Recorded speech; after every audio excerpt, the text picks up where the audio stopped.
오늘 우리 봉독한 말씀을 가지고 오직 너 하나님의 사람아 라는 제목으로 같이 말씀을 나누기를 원합니다. 사람은 태어나면서부터 우리는 그러한 요구를 받습니다. 당신은 어느 편입니까?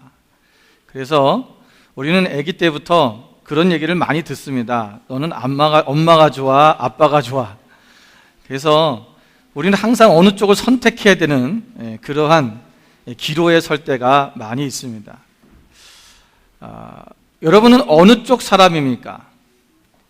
우리가 어떠한 사상과 어떤 철학과 그 사람의 어떤 가치를 쫓아가는 것, 그래서 그 사람 편에 서는 것, 그것을 정계나 재계나 학계나 모든 면에서 그런 서로의 계파가 있고 서로가 자기가 서로를 그 사상과 어떤 논을 추구하는 그런 같은 마음이 있는 사람들끼리 모여 있는 그러한 어떤 모임들이 굉장히 많이 있습니다.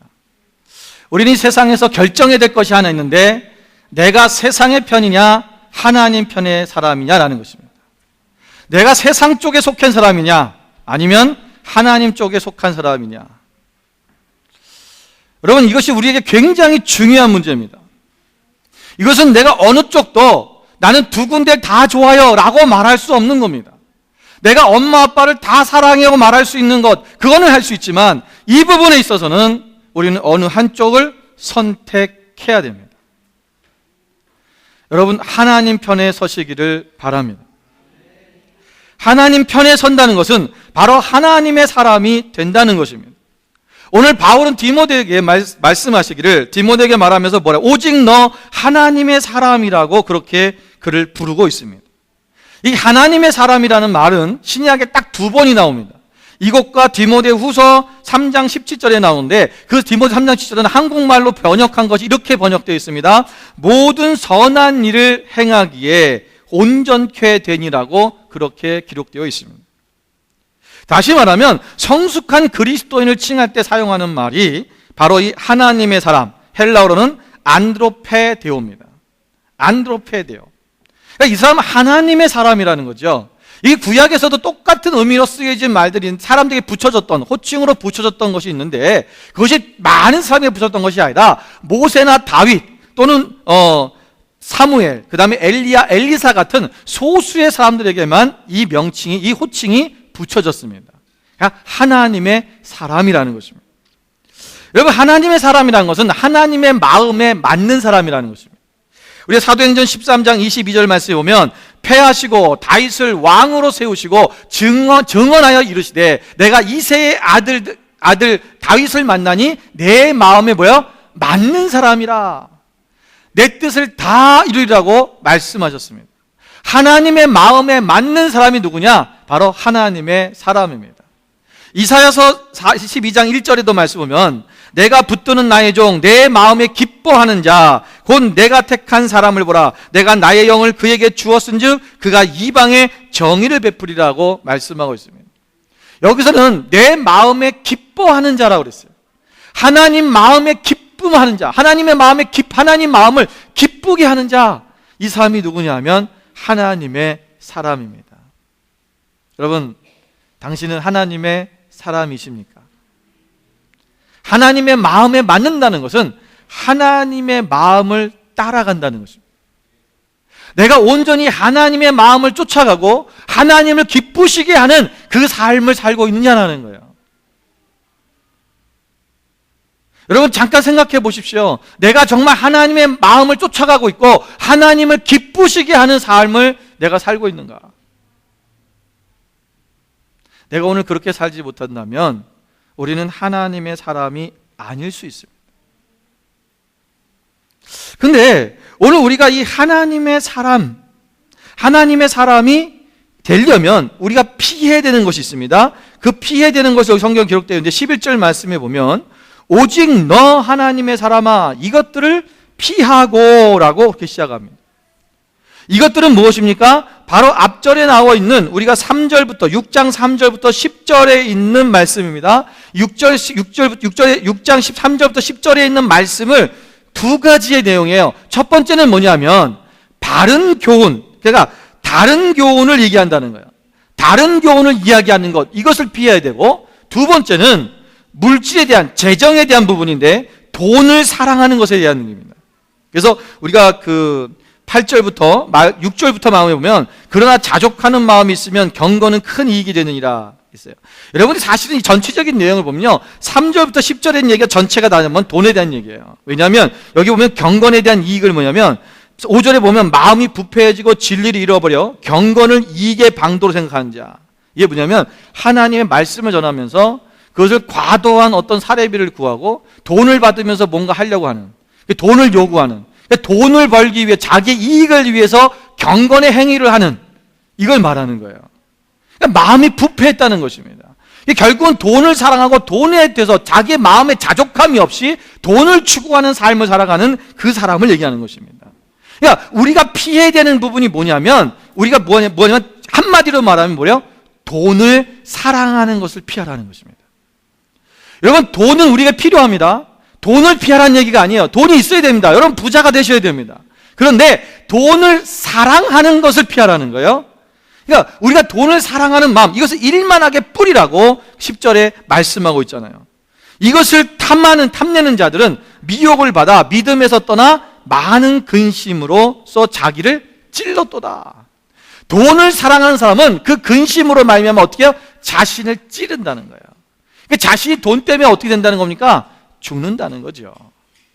오늘 우리가 돈을 사랑하는 것, 이것을 피하는 것이 우리 가운데 먼저 있어야 된다는 것입니다. 여러분, 돈을 사랑하십니까? 돈을 사랑하지 않으세요? 우리는 돈을 사랑하지 않는다고 생각을 해요. 자, 어떤 사람이 돈을 사랑하는 사람인가? 제가 몇 가지 말씀을 드리겠습니다. 여기에 내가 해당되는지 해당되지 않는지를 여러분 한번 생각하십시오. 손 들지 마십시오. 나는 돈이면 다 된다라는 생각을 갖고 있다.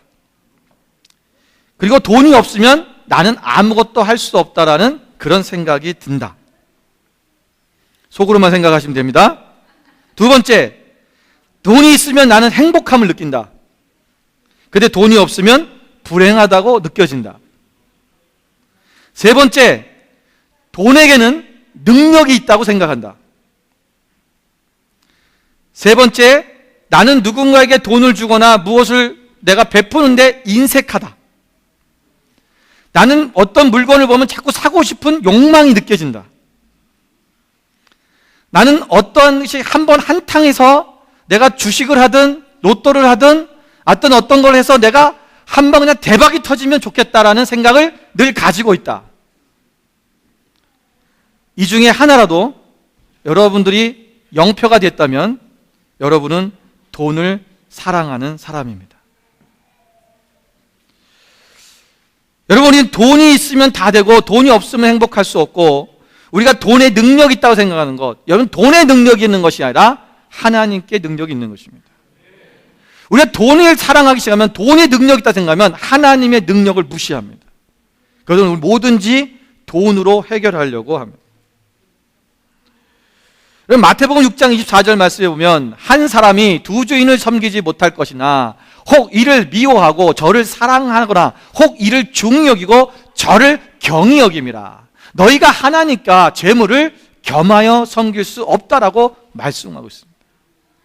여러분, 재물과 하나님은 같이 섬길 수 없다라는 거예요. 둘 중에 하나, 어느 편을 선택해야 된다는 것입니다.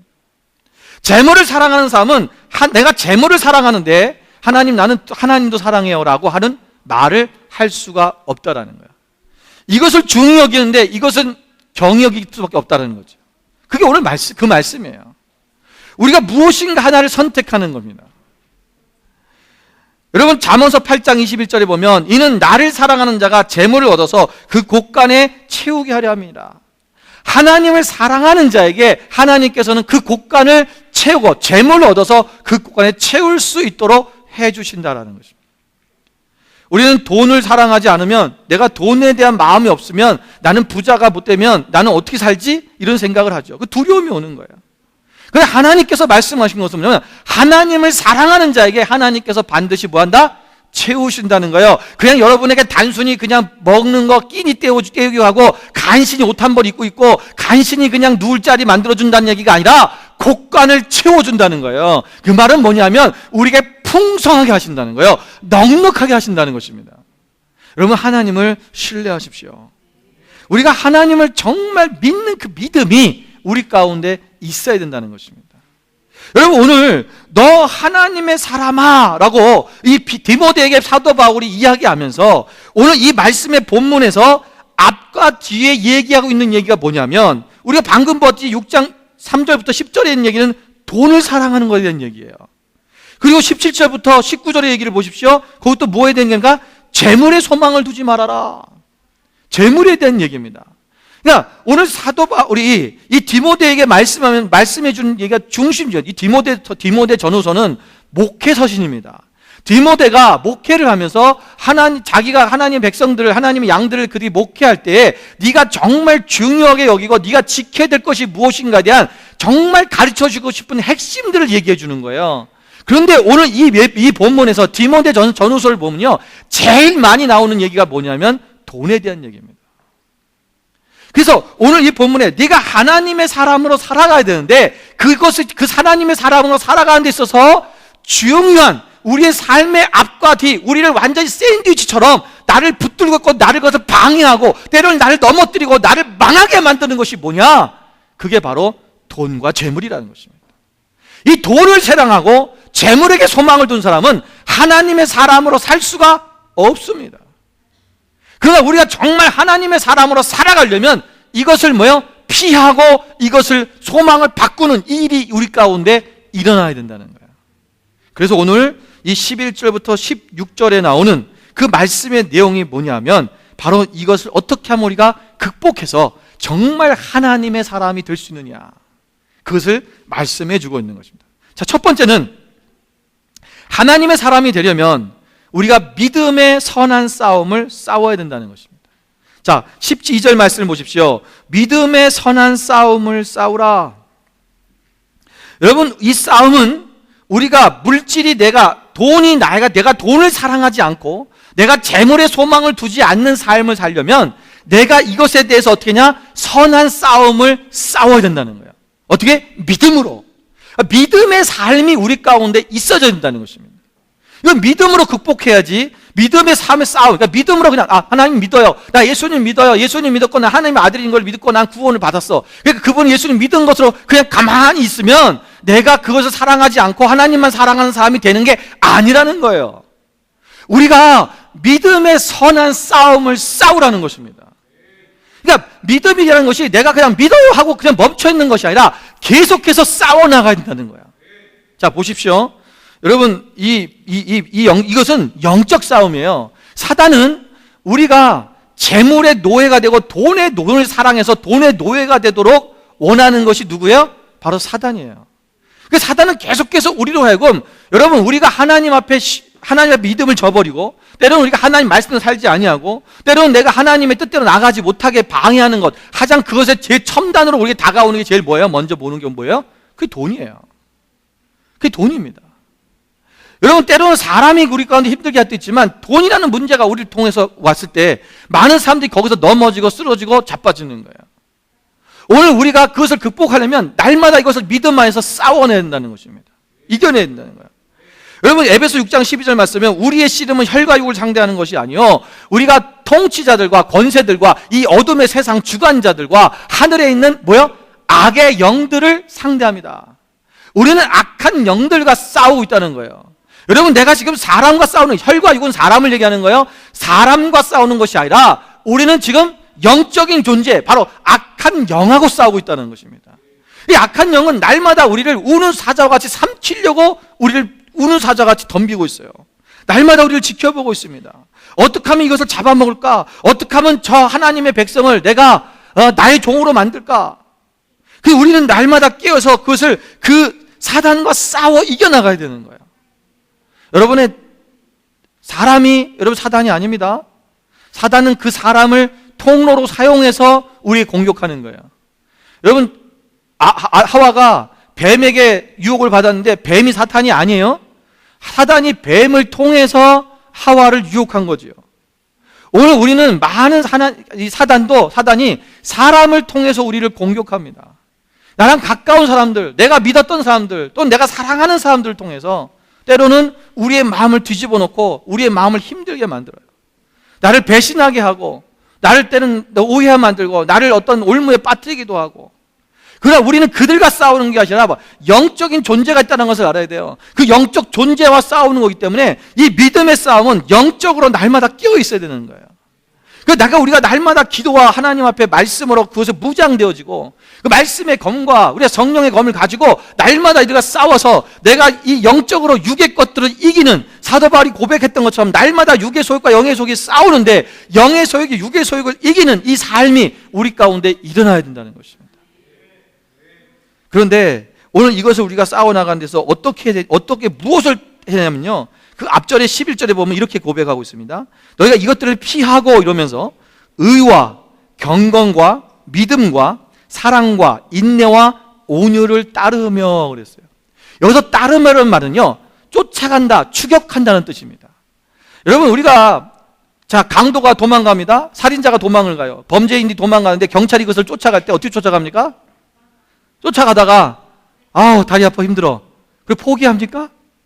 아니, 쫓아가다가 내가 무슨 다른 일이 있다고, 갑자기 바쁜 일이 생겼다고 급하게 화장실 가야 된다고 거기 가느라고 놓치는 경우가 없어요. 어떻게 하든지 그것을 따라잡아서 추격해서 그것을 잡으려고 하는 거예요.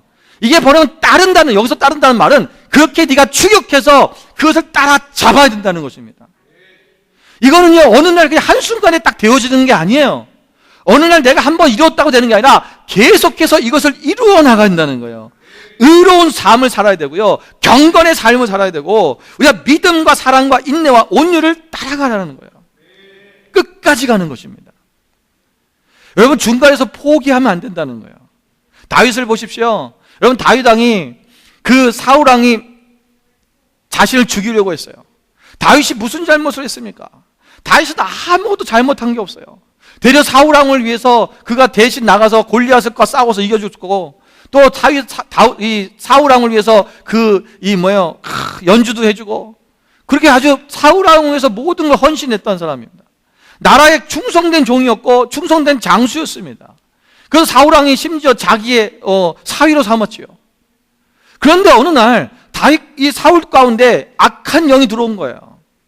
그 악한 영이 들어서 다윗을 죽이려고 합니다. 연주를 하고 있는데 막 창을 던지지 않나? 그런데 여러분, 다윗을 보십시오. 다윗은 이것을 하나님 앞에서 믿음의 선한 싸움을 싸우기 위해서 끝까지 자신의 그 믿음을 지켜나갑니다. 그러나 이것이 하나님으로부터 왔다는 것을 알았어요. 그렇기 때문에 하나님께서 이것을 이루시고 하나님께서 끝낼 것인가를 믿고 있는 거예요. 그리고 하나님의 종이 하나님께서 기름 부으신 자를 내가 죽일 수 없다고 사울을 2번씩이나 죽일 수 있는 기회를 잡았음에도 불구하고 그를 죽이지 않습니다. 여러분, 만약에 사울이 그 험난한 그 도망자의 삶, 그것을 인내하지 못하고 우리 힘으로 사울 왕을 처치해버리고 죽이고 내가 왕이 돼야지, 만약에 했다면요, 이스라엘은 엄청난 분란과 그리고 많은 피를 흘리면서 어쩌면 그 왕국이 세워졌을 거예요. 왜냐하면 사울 왕 시대입니다. 이것은 왕권이 자식에게 넘어가지 않고 다른 사람이 왕이 되면 전쟁일 수밖에 없고 피를 흘릴 수밖에 없어요. 그런데 다윗은 하나님을 믿고 사랑하고 그리고 인내하고 온유하며 그것을 온전히 따르며 그것을 쫓아가 잡으니까 그가 피를 흘리지 아니하고 무혈입성해버리는 거예요. 그래서 진정한 이스라엘의 모든 민족이 12지파가 다 인정하는 왕으로서 자리매김을 하게 되는 것입니다. 오늘 우리 안에서 여러분, 이러한 이 의와 경건과 믿음과 사랑과 인내와 온유를 쫓아가 잡아야 돼요. 이 싸움을 싸우는 데 있어서 믿음의 싸움이 날마다 끊이지 않도록 나가야 되는 거예요. 이기도록 해야 됩니다. 여러분, 요셉도 보십시오. 요셉이 그 험난한 노예의 삶과 또 그리고 그 감옥에서, 깊은 감옥에서의 삶을 살았지만 그는 끝까지 인내합니다. 하나님을 믿는 거야. 그 믿음 안에서 그가 살아갈 때 결국은 애굽의 총리가 되어진 것입니다. 오늘 우리가 이 물질에 대한 부분들, 돈에 대한 돈을 사랑하는 부분에서는 내가 이것을 하나님의 의와 경건과 우리가 이 사랑과 믿음과 은혜와 온유로 이것을 싸워내 이겨내야 된다는 것입니다. 여러분, 이거는요, 인간이 살아가면서 날마다 부딪히며 우리 가운데 오는 유혹이기 때문에 그래요. 여러분, 돈의 유혹을 뿌리칠 수 있는 사람이 이 세상에 그렇게 많지 않습니다. 여러분, 오늘날 많은 목사님들이 넘어진 이유가 뭡니까? 돈 때문이에요. 이 돈의 문제 때문에 지금 넘어진 사람들이 숱합니다. 대형교회 목사님들 다 넘어져가고 있는 건 뭐예요? 다 돈입니다. 오늘 우리가 하나님 앞에서 이 경건이라는 경건을 이익의 방도로 생각하는 자들, 오늘 우리가 이것으로부터 벗어나야 된다. 피하라는 것입니다. 피하라는 것은 도망하라는 거예요. 그것으로부터 도망하라. 네가 그곳에 머물지 말아라는 거예요. 오늘 우리가 죄 가운데 거기에 머물러 있고, 우리가 죄 삶 속에서 머물러 있고, 내가 아직도 돈을 사랑하는 그 자리에 머물러 있다면 네가 그 자리에서 도망해라. 왜? 그래야 우리가 살 수 있다라는 것입니다. 죽음의 자리, 멸망의 자리에 아직도 머물러 계십니까? 오늘 우리가 하나님 앞에서 이제 우리가 정말 주님 앞에 믿음의 선한 싸움을 날마다 싸우며 이겨나가는 저분이 되시기를 주님으로 축원을 드립니다. 두 번째로는 영생을 취하라고 말씀하고 있습니다. 영생을 취하십시오. 오늘 12절 말씀은 네가 선한 싸움을 싸우라는 명령을 한마디 하고 그 다음에 영생을 취하라라고 말씀하고 있어요. 여러분, 왜 영생을 취하라는 것이 이게 중요하냐? 여러분, 사단은 우리가 영생에 들어가지 못하도록 방해합니다. 그래서 우리의 삶 속에서 우리가 이 영원한 생명을 얻지 못하도록 영벌 가운데 들어가도록 원하는 건 사단이잖아요. 예수님은 우리를 영생 가운데로 인도하시는 분입니다. 자, 그래서 오늘 16절에도 보면 오직 그에게만 죽지 아니함이 있고 가까이 가지 못한 빛에 거하시고 어떤 사람도 보지 못하고 또 볼 수 없는 이시니 그에게 존귀한 영원한 권능을 돌릴지어다. 예수 그리스도에서 영원한 생명 가운데 가신 부활하신 예수님을 소개하고 있습니다. 그 예수님을 바라보라는 거예요. 우리가 여러분, 영생을 추구하는 사람은요, 뭘 봐요? 하나님의 나라를 보는 거예요. 영생을 취하라는 것은 영생을 사모한다는 거예요. 그런데 대부분의 돈을 사랑하는 사람은 뭘 사랑해요? 이 생을 취하는 거예요. 이 땅의 지금의 세상은, 지금의 나의 육신의 삶을, 그것을 추구하고 이 생에 대해서 우리가 살고 있기 때문에 그 사람은 결국은 돈을 사랑하고 돈과 재물에 욕심을 갖게 돼 있어요. 영생을 사랑하고 영생을 취하는 사람은 돈에 대한 사랑하지 않습니다. 우리가 잘 알고 있는 부자 청년의 이야기 있죠. 이 부자 청년이 예수님 앞에 찾아왔을 때 그가 예수님 앞에 무엇 때문에 찾아왔습니까? 어떻게 예수님 앞에 질문한 게 뭐예요? 선생님이요, 랍비요, 내가 어떻게 하면 영생을 얻겠습니까? 영생에 대한 갈급함, 어떻게 보면 영생을 얻기 위한 어떤 그 마음으로 왔는지 몰라요. 그런데 이 사람이 결국은 어떻게 됐어요? 그 결론은 뭐였습니까? 재물이 많은 거로 근심하며 돌아갔다. 그 재물이 자신의 그 근심으로 자신을 찔렀다는 것입니다. 영생을 추구하고 영생을 사모하고 내가 영생을 얻겠습니다, 영생을 취하기 위해서 주님께 왔는데 재물 때문에 그는 돌아가고 말았습니다. 오늘 우리가 영생을 정말 사모하고 있는가? 어쩌면 그 부자 청년도 경건을 빙자한 자기 율법을 다 지키고 있다라는 거죠. 그러니까 어쩌면 나는 이렇게 율법도 다 지켰으니까 나 같은 사람이 영생을 얻는 건 맞지요? 이것을 한번 듣고 싶어서 예수님께 질문했는지도 몰라요. 근데 예수님은 말씀하셔요. 네가 가지고 있는 재물을, 재산을 다 팔아서 가난한 자에게 나눠주고 너는 나를 따라와라.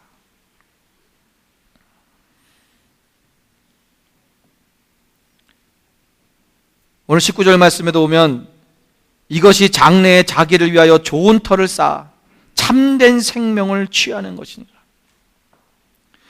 너희가 선을 행하고 선한 사업을 하니하고 나누어 주며 주기를 좋아하며 너그러운 자가 되라. 이것이 장래에 자기를 위하여, 너희가 물질의 욕심을 가지 아니하고 오직 하나 재물에 소망을 두지 아니하고 하나님 앞에 나아가는 사람, 영생에 대한 그 하나님의 영광이 그 안에 있다는 것입니다.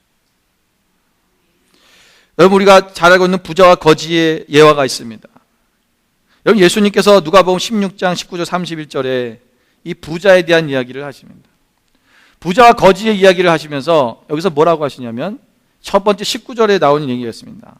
이 부자가 날마다 호화롭게 즐기더라. 이 사람은 굉장히 호화로운 삶을 살았던 사람입니다. 그런데 그 집 앞에 누가 있었다고요? 예, 거지가 한 명 있었습니다. 거지 나사로.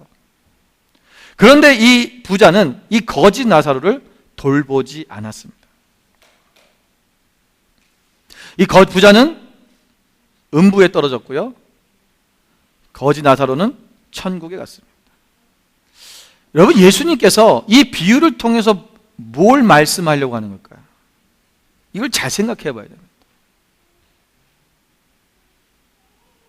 여러분, 여기서는요, 부자가 예수님을 안 믿었다, 하나님을 안 믿었다, 뭐 예수님을 안 믿었다, 이런 얘기 없어요.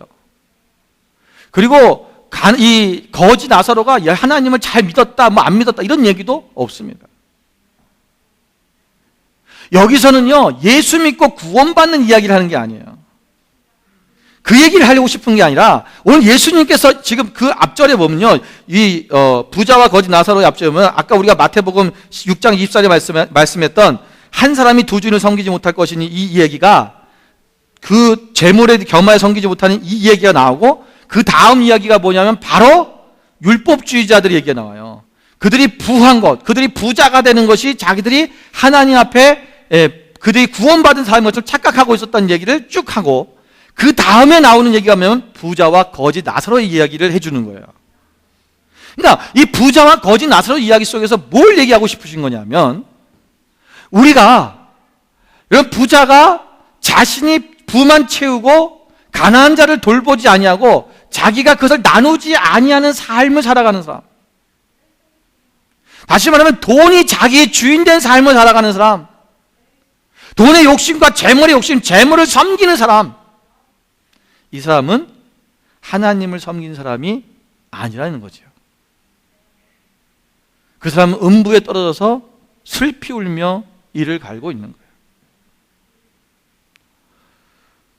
가난하지만 아무것도 없지만 거지였지만 하나님의 품에 안겨있는, 아브라함의 품에 안겨있는 거지 나사로와 대비해서 보여주는 거예요. 너희가 누구를 주인 삼고 누구의 사람이 될 것이냐, 재물을 섬기는 자가 될 것이냐, 하나님을 섬기는 자가 될 것이냐, 이거는 둘 중에 하나를 결정해야 된다는 거예요. 언젠가는 이 두 가지의 결과가 끝이 달라진다는 거예요. 오늘 영생을 취하고 싶은 사람, 오늘 영원한 생명 가운데 하나님 나라 가운데 들어가서 그 하나님의 생명을, 참된 생명을 취하고 싶은 사람은 우리가 물질의 노예가 되면 안 된다. 돈을 사랑하면 안 된다는 것입니다. 오직 우리가 내가 하나님을 섬기고 하나님이 나의 주인 되시는 그 삶을 살아가시는 그런 저 여러분 되시기를 주님의 이름으로 축원을 드립니다. 세 번째는 하나님께 소망을 두는 삶을 살아야 됩니다. 오늘 17절 말씀에 보니까 17절 말씀에 보면, 내가 이 세대에서 부한 자들을 명하여 마음을 높이지 말고 정함이 없는 재물에 소망을 두지 말고 오직 우리에게 모든 것을 후히 주사 누리게 하시는 하나님께 두며. 너희가 재물에 소망을 두지 말고 어떻게 하라고요? 하나님께 소망을 두라는 거예요. 어떤 하나님이라고요? 그 하나님이 우리에게 모든 것을 후히 주시고 넉넉하게 주신다는 거예요. 그걸 또 어떻게 한다? 그것을 누리게 하시는 분이라는 거예요. 여러분, 넉넉하게 받았는데 누리지 못하면 그것도 불행한 거죠. 예. 물질은 많은데, 돈은 많이 있는데 누리지 못하는 사람도 있어요. 여러분, 누릴 수 있는 것, 그것도 축복입니다. 오늘 하나님께서는 우리 가운데 너희의 이 정함이 없는, 여기 보면요, 정함이 없는 재물에 소망을 두지 말아라 했어요. 이 정함이 없다라는 뜻이 뭐냐면, 우리가 원어로 따지면 불확실성을 뜻하는 것입니다. 그러니까 불확실하다는 거예요. 예. 안전하지 않다는 것입니다. 확실하지가 않다는 거예요. 우리가 생각하기에는 재물이 가장 확실하고 안정적이라고 생각을 합니다. 자, 여러분, 우리에게 10밀리언이 있다. 여러분 삶이 안정적일까요? 안 안정적일까요? 불안합니까? 여러분, 내가 10밀리언이 있어요. 여러분 마음에 어떤 마음이 들겠어요? 안정감이 팍 오죠.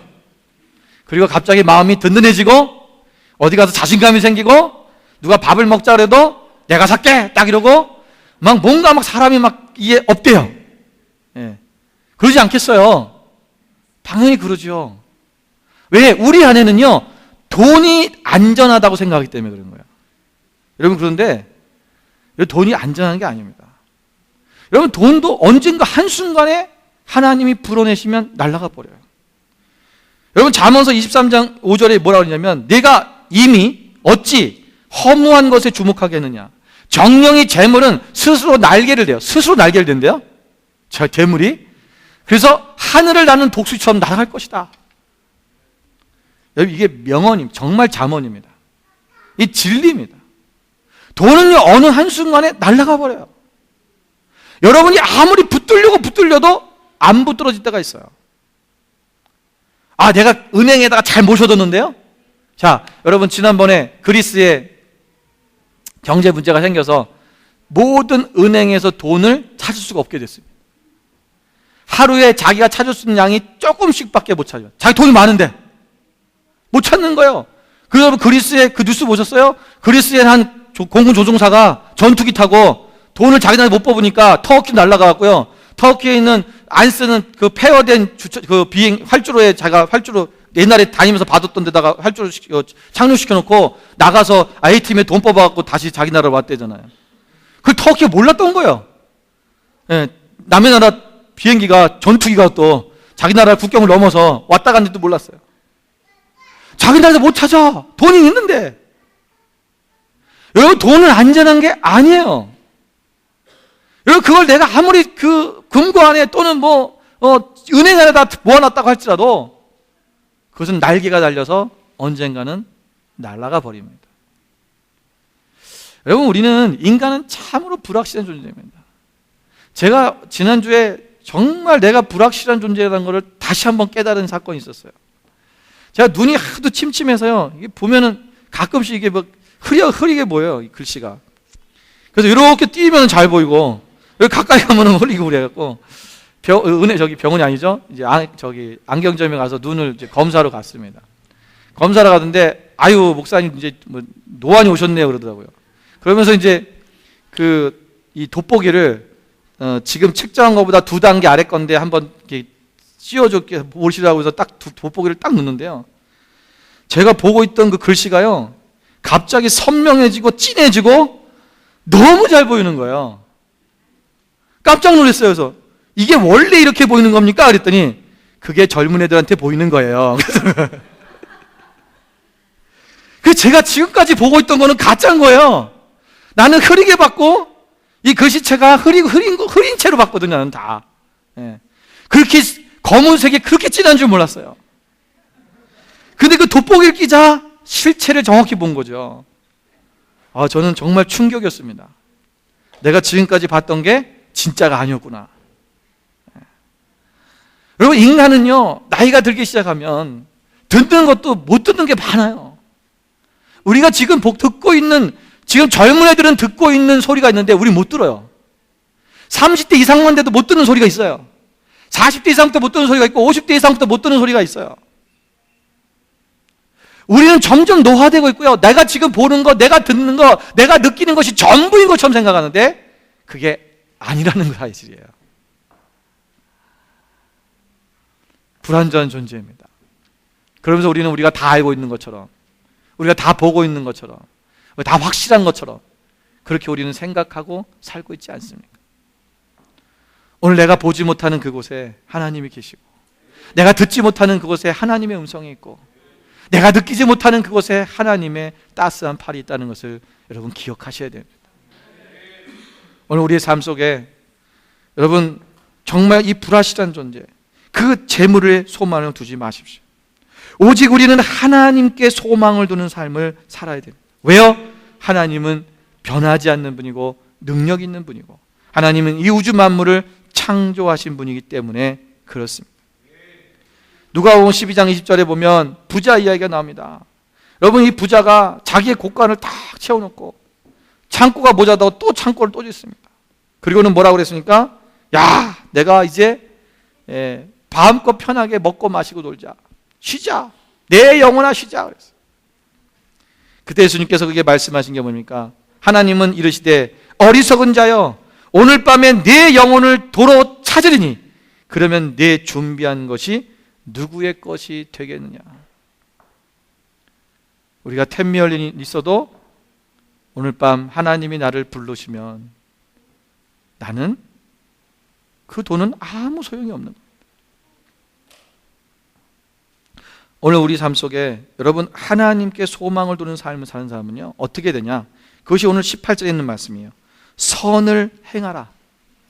그리고 선한 사업을 많이 하고 나누어 주기를 좋아하며 너그러운 자가 되게 하라. 우리 삶 속에 이것을 계속적으로 나누는 삶이 우리 가운데 있어야 된다는 것입니다.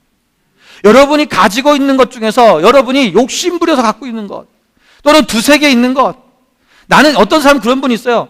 무엇이든지 이렇게 막 쌓아놓고 있어야지 안 그러면 불안한 사람이 있어요. 제가 아는 가까운 분에도 그런 분이 있는데 치약도요 막 쌓아놓고 있어야 되고요, 비누도 쌓아놓고 있어야 되고, 화장지도 막 쌓아놓고 있어야 마음에 안심을 해요. 왜? 옛날부터 그렇게 사셨기 때문에 그래요. 그래서 이게 한두 개 있으면 불안해지는 거예요.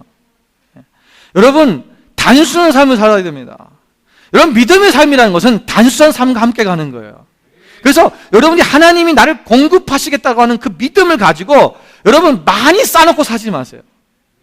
자, 지금 있는 것부터 여러분 나누십시오. 여러분이 두세 개 있는 것, 많이 갖고 있는 것, 안 쓰고 있는 것, 여러분 그것부터 여러분이 나누셔야 됩니다. 필요한 사람에게 줘야 됩니다. 그거 하시는 거예요.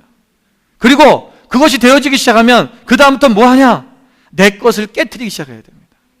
내가 소중히 여기던 것, 내가 가지고 있는 것, 이거 없으면 안 된다고 하는 것들, 그것이 돈이든 어떤 물건이든 내가 정말 우상처럼 떠받쳤던 그런 것들을 깨트리기 시작하는 거예요.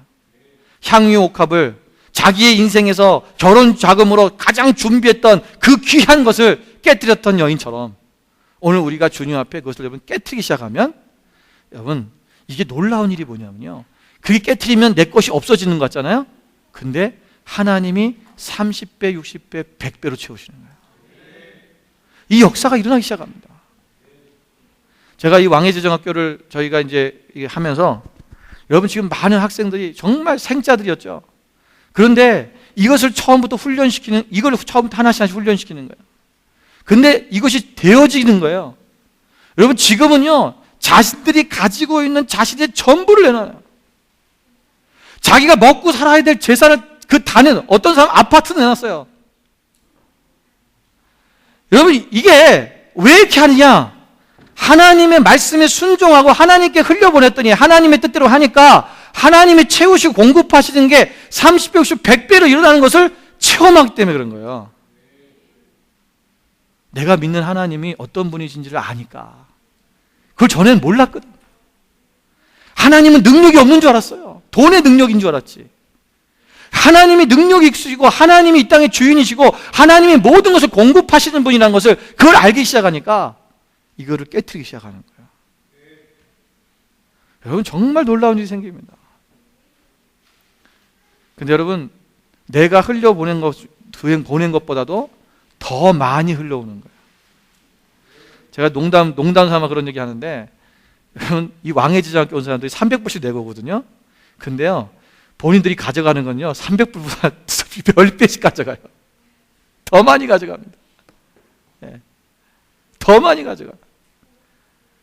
정말. 그래서 그러니까 저희가 이제 그 간사들하고 잠깐 회의를 하는데 이제 디브리프를 하는데 그러는 거 얘기하는 거예요. 내년에 할 때는 2기 때부터는 좀 회비를 좀 올렸으면 좋겠다고. 그래서 왜요? 그랬더니 우리가 들어가는 이 비용도 많지만, 근데 그러니까 처음에는요 자기들이 300불 내랬더니 막 난리가 났던 사람들이에요. 300불 내고 어떻게 하냐고, 그 비싼 걸 내면서 어떻게 하냐고. 호주에는 그 시드니 땅에서는 그렇게 내고 할 수 없다고. 사람들이 300불이 얼마나 비싼데 그걸 내고 그런 세미나 듣겠냐고 막 그러면서요 난리 났던 사람들이 자기들이 이제는 올리재요. 왜 그러냐면 이것보다도 더 많은 걸, 귀한 걸 가져가는 걸 알기 때문에 그런 거예요. 체험하고 있으니까. 비싸지가 않은 거예요 이게. 여러분 우리가 하나님 앞에서 여러분 흘려보내십시오. 나누십시오. 너그럽게 너그러운 마음을 가지십시오. 왜냐하면 여러분, 우리가 사람들 앞에 흘려보내지 못하는 이유는 너그럽지가 않아서 그런 거예요. 항상 우리 마음속에 인색한 마음을 주거든요. 그래서 무슨 생각이 드냐면, 야, 저 사람은 내가 이걸 주면 저 사람은 나보다 더 잘 먹고 잘 사던데? 이런 마음이 딱 오죠. 예. 그러니까 이게 흘려보냈는데, 내가 흘려보낸 사람이, 그 받은 사람이 나보다 더 좋은 차 타고 다니고, 예를 들면 뭐 좋은 옷 입고 다니고 이래버리면 어떻게 돼요? 마음이 확 상하는 거예요. 예. 잘못했구나. 내가 더 불쌍한 사람인데 나보다 불쌍한 사람이 이 세상에 없어. 그러면서 그들에 대해서 막 평가하기 시작하고 막 이래요. 그러니까 그 너그러운 마음이 안 생겨버리니까 우리 마음속에 더 이상 하고 싶은 마음이 안 생기는 거야. 우리 홈리스들 베푸는 것도 그렇죠? 홈리스들 보면 사람 자꾸 무슨 얘기를 해요? 아, 저 사람도 저 돈 받아가지고 마약한데, 저 돈 받고 술 먹는데, 그러니까 하지 말아야 돼. 우리한테 자꾸 이런 마음을 주는 거예요. 여러분, 그들이 정말 필요하고 그 한 끼가 먹기 힘든 그 사람들이 너무나 많아요. 예. 그런 사람은 일부예요, 일부. 그런데 우리는 자꾸 그런 얘기를 통해서 내 마음을 강팍하게 만들어서 우리가 돕는 것을, 흘려보내는 것을 차단시키잖아요. 그래서 우리 안에 너그러운 마음을 갖게 해라. 예. 저 사람이 나보다 좋은 거 입고 다니고 좋은 옷 차 입고 다녀도 여러분, 뭐 하나님이 뭐 주셨나 보지. 예. 그렇게 생각하면 돼요. 그럼 내가 왜 흘려보냐면, 내가 흘려보내기 시작하면 하나님께서 나에게 공급하시기 때문에 그래요. 예. 계속 공급하십니다. 여러분 보십시오. 잠언서 11장 24절 25절 말씀에 보면, 흩어 구제하여도 더욱 부하게 되는 일이 있나니 과도히 아껴도 가난하게 될 뿐이라. 예. 흩어 구제하면 더욱 부하게 되는데 과도하게 아끼면 가난하게 될 뿐이라는 거예요. 구제를 좋아하는 자는 풍족해질 것이고, 남을 윤택하게 하는 자는 자기도 윤택해질 것이다. 그러니까 여러분, 남을 윤택하게 해주는 거야. 그 사람이 좋은 옷 입고 다니게 해주고, 좋은 옷 입는 거 나눠주고, 좋은 가방 나눠주고. 예. 저희가 왕래진학교에서요, 루이비통, 이런 똥 들어가는 그런 가방도 나오고요. 막 자기한테 귀한 것들을 다 깨트리는 거예요. 나눠주는 거예요. 예. 막 비싼 무슨 정말 그런 악기들도 나오고, 예, 시계도 나오고, 막 예물 이런 것들 다 흘려보내요. 예. 그러니까 이게 하나님 안에서 이것이 흘러가는데 자기들의 문제 해결되기 시작하는 거예요. 빚이 갚아지기 시작하고, 지출과 수익 구조가 바뀌기 시작하고, 이게 지금 간증이 올라오는 걸 보면요, 놀라울 일이 일어나요. 하나님께서 우리가 흘러보내는 자를 하나님께서 풍족하게 해주고, 남을 윤택하는 자에게 자기도 윤택하게 하신다는 것입니다. 디모데전서 1장 12절에 보면 이런 말씀이 있습니다. 나를 능하게 하신 그리스도 예수 우리 주께 내가 감사함은 너를 충성되이 여겨 내게 직분을 맡기심이니 그랬어요. 여러분, 여기 보면 사도 바울이 디모데에게 말하는 건데, 너를 충성되이 여겼다는 거예요. 이 여기다는 말의 뜻이 뭐냐면 헤게사토라 그러는데, 헬라어로 헤게사토라는 말의 뜻이 뭐냐면 영어로는 be counted를 했어요. be counted. 왜요? 계산되었다는 것입니다. 그러니까 우리가 원래 원어적으로 따지면 회계장부에 기입되었다라는 거예요. 이게 뭐예요? 충성되이 여겼다는 말이, 충성에 대한 부분도 뭐라는 거예요? 돈과 상관됐다는 거예요. 여러분, 우리가 문화에 대한 비유나, 우리 지난주 금요일에도 말씀드렸지만, 이 달란트의 비유에 보면, 여러분, 이 달란트 비유와 문화 비유의 핵심이 뭐냐면요, 충성이에요. 그런데 이 주인이 이 종들에게 그것을 맡겨서 그들에게 뭘 찾는 거냐면 돈을 찾는 게 아니라, 그들이 충성되게 돈을 잘 관리하고 사용한 것 때문에 뭐 한 거예요? 그 사람을 쓰는 거예요. 사람을 찾은 거예요. 어떤 사람? 충성된 사람. 배가의 법칙대로 배가를 이뤄내는 사람이냐. 그 물질을 가지고 하나님 앞에 온전히 그 하나님의 뜻대로 사용하고 그것을 잘 사용했느냐. 그것이 뭐냐? 충성이라고 하는 거예요. 오늘 아까도 말씀드렸죠. 디모데 전후서에 대한 부분은요, 이 충성에 대한 부분부터 시작되면서 목회에 대한 부분인데, 이 돈에 대한 부분을 말씀드린다고 했어요. 이걸 어떻게 하냐? 잘 관리하는 사람. 이것이 바로 충성된 사람이라는 것입니다. 여러분, 우리가 하나님 앞에 소망을 두고 하나님께 모든 것을 맡기고 나가면, 우리가 이 물질에 대한 부분에서 유혹받지 아니하고 물질을 하나님의 뜻대로 잘 관리하고 흘려보냄을 통해서 우리가 하나님이 주시는 그 축복을 받게 되어 있다는 것입니다. 하나님께 소망을 두고 충성된 삶을 살아가면 우리의 삶은 달라집니다. 그럼 진짜 하나님의 능력이 있으신가? 하나님이 그럼 내가 하나님 앞에 다 흘려보내면 하나님 나를 채우신가? 여러분, 그 부자 청년이 만약에 자신의 재물을 다 팔아서 가난하게 나눴다면요, 그 사람은요 하나님의, 예수님의 신실한 제자가 됐든지 아니면 하나님이 더 큰 부자로 만들었을 거예요. 그걸 모르는 거죠, 하나님의 능력이 있다는 거를. 보세요, 여러분, 하나님의 능력, 이사야서 45장 1절부터 3절에 있는 말씀입니다. 우리가 좀 같이 좀 읽어볼 텐데요, 여러분 또박또박 좀 이 말씀을 생각하시면서 같이 읽어보겠습니다. 1절부터 읽겠습니다. 여호와께서 그의 기름 부음을 받은 고레스에게 이같이 말씀하시되, 내가 그의 오른손을 붙들고 그 앞에 열국을 항복하게 하며 내가 왕들의 허리를 풀어 그 앞에 문들을 열고 성문들이 닫히지 못하게 하리라. 자, 보세요. 여기 보면 하나님께서 고레스 왕에게 기름을 부었는데 그를 어떻게 하시겠다? 모든 열국을 항복하게 하십니다. 그러니까 그게 정치적으로 성공하게 만든다는 거예요. 예, 국가적으로. 자, 2절. 내가 너보다 앞서가서 험한 곳을 평탄하게 하며 논문을 쳐서 부수며 쇠빗장을 꺼고, 하나님께서 우리보다 앞서가셔서 험한 것들을 평탄하게 만들어서 우리가 할 수 없는 일들을 길을 먼저 정리해 버린다는 거예요. 정리해 주십니다. 그리고 논문을 쳐버서 부순다는 거예요. 논문을 열 수 있어요, 없어요? 그걸 깨트릴 수 있어요, 없어요? 없어요. 쇠문을 열 수 없습니다. 그러나 이 쇠빗장을 꺾고 논문을 부숴서 우리가 갖고 갈 수 있는, 그 우리를 막고 있는 모든 부분들, 그것을 장애물들을 제거해 주신다는 거예요. 자, 세 번째 3절 가겠습니다. 내게 흑암 중에 보아와 은밀한 곳에 숨은 재물을 주여 내 이름을 부르는 자가 나 여호와 이스라엘의 하나님인 줄을 내가 알게 하리라. 하나님께서 우리에게 재물을 주시는데요, 어떤 재물을 주시냐면 흑암 중에 보아, 그러니까 어둠 속에 있던 악한 자들이 사용했던, 악한 자들이 잘못 쓰고 있는 돈을 누구에 주냐면 하나님의 기름 부으심 받은, 하나님의 뜻대로 하나님의 나라를 위해 사용되는 그 사람에게 그 돈이 흘러가게 하신다는 거예요. 또 우리가 은밀한 곳에 숨어 있는 돈, 여러분, 이 세상에 은밀한 곳에 숨어 있는 돈이 많습니다. 정말 많아요. 여러분, 은밀한 곳에 숨어 있는 그 돈을 하나님께서 그것을 우리에게 주신다는 거예요. 여러분, 하나님은요 능치 못함이 없으신 분입니다. 하나님은 이런 능력이 있다는 거예요. 하나님께서 우리에게 이렇게 하신다는 것입니다. 여러분이 알 수 없는, 여러분이 생각하지 못했던 곳에서부터 물질이 흘러오기 시작합니다. 아, 나는 뭐 유산도 없고, 나는 뭐 유산 받을 것도 없고, 나는 뭐 어디서 돈 나올 구멍이 없는데 내가 어디서 돈이 흘러오지? 여러분, 생각하지 않는 곳에 온다니까요. 제가요 이 교회를 개척할 때, 여러분, 하나님께서 일을 하지 말라 그래갖고 제가 거의 3년 동안 저희가 일하지 않고, 그러니까 교회에서 나오는 사례비도 없었어요. 거의 교인이 없었는데 뭐. 예. 그러니까 우리가 그 하나님께서 공급하시는 데 살았거든요. 근데요 정말 생각하지 않는 데서 돈이 나와요.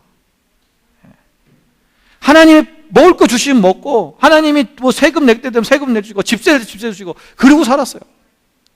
여러분, 지금 우리가 교회 건축을 위해서 지금 교회 건축하고 나는데 여러분들이 최선을 다해서 살고 있는 거 알고 있습니다. 우리가 다 하고 있는데 안 되니까 하나님 어떻게 해요? 다른 사람을 통해서도 하나님께서 보내시잖아요. 한국에서도 오고, 뭐 왕의정 하면서 다른 사람들이, 다른 교인들이 막 헌금을 하고. 예. 하나님의 이 일은요, 하나님이 원하시면, 하나님이 생각하는 그때에, 하나님의 때가 되면요 하나님이 부어버리셔요. 예. 여러분, 하나님을 기대하십시오. 하나님만이 우리의 능력이시고 하나님이 우리의 주인이십니다.